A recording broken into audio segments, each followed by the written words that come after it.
My name's Robbie Cooper from England, and I'm doing a project called Alter Ego about real people and their virtual identities. It's a journalistic project going all around the world, taking photographs and interviewing people. All right. My name is Tracy Spaight. I'm a writer and filmmaker. I'm working on a film called Real People, Virtual Worlds, which thematically and topically is very similar to Alter Ego. In fact, we're sort of collaborating on that. And the idea is to look at what people find so compelling about life in cyberspace and what is the draw. Why do they make the choices they do about their avatars, and to follow them around in the real world as well. My name is Delwiche. I'm an assistant professor of communication at Trinity University, and I specialize in new media studies, and I've been focusing on the ways that young people use massively multiplayer games to form identities that transcend national boundaries. And last year I spent 6 weeks in Thailand studying young people who congregate in internet cafes to play a game called Ragnarok Online. So give us an example of an identity that crosses national boundaries. Well, a guild. I mean, actually, as you know, guilds are formed in games such as EverQuest or World of Warcraft. And I was going to study young people who were playing a game called Ragnarok Online, and I was actually very disappointed to discover that the game manufacturer had recently adopted a policy of forced localization, which meant that Thai players could only play with Thai players, and Korean players could only play with Korean players. And they all remembered fondly a time before the localization policy when they'd been able to interact with one another across those national boundaries, you know, through game guilds. But after the localization policies were imposed, they were unable to do so. So do you think that guilds, as they get bigger and cross national boundaries, what kind of effects do you think that's going to have, kind of significant effects amongst young people? Or?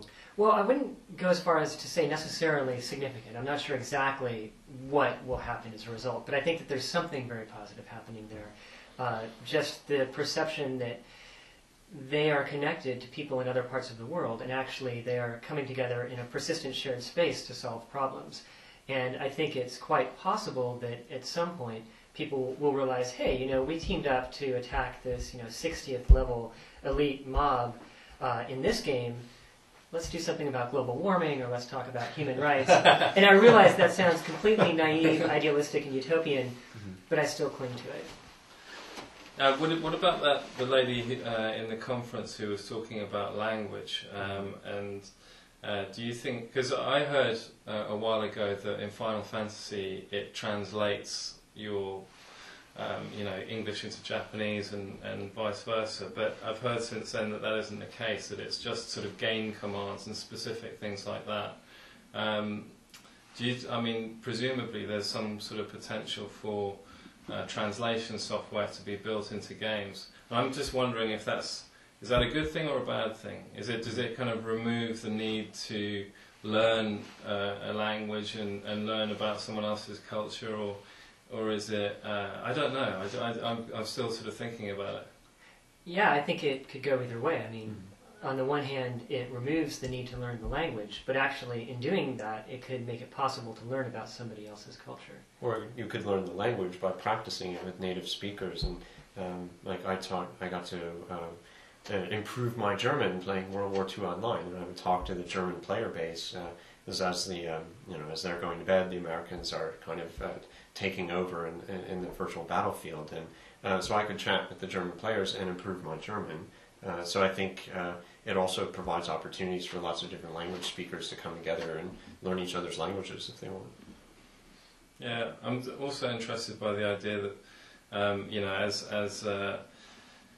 culture generally becomes more, I guess, fluid, and people move around more, and people maybe they work in different cities, the sort of families become spread out, and if communities of shared interest actually, I guess, replace something that might be starting to be missing in society generally. Do you think that's possible? That people are turning to virtual worlds to replace some sort of community? To replace maybe a sort of constancy of association which might be missing because of the way society moves so fast nowadays. I guess, I don't know. Yeah, I think that's completely possible. And I think also that people are sustaining friendships over a long period of time over great distances as society forces them to move. So, for example, you'll have a group of friends who are close in college, they move to different parts of the world, yet they still meet regularly and maintain that consistent community in virtual spaces. Right. I think the military is a good example of that. Like, I've met many players of EverQuest and other role-playing games that are in the United States Armed Forces, and they're shipped out for a long period of time, so they'll play MMOs as a way to stay in touch with their friends, particularly on things like aircraft carriers. I've met a few players that say, we don't have a lot to do in our downtime. We cannot disclose where we are, like there are a lot of protocols about that, but it gives them a way to keep in touch with friends and family when they're deployed. So. That's great.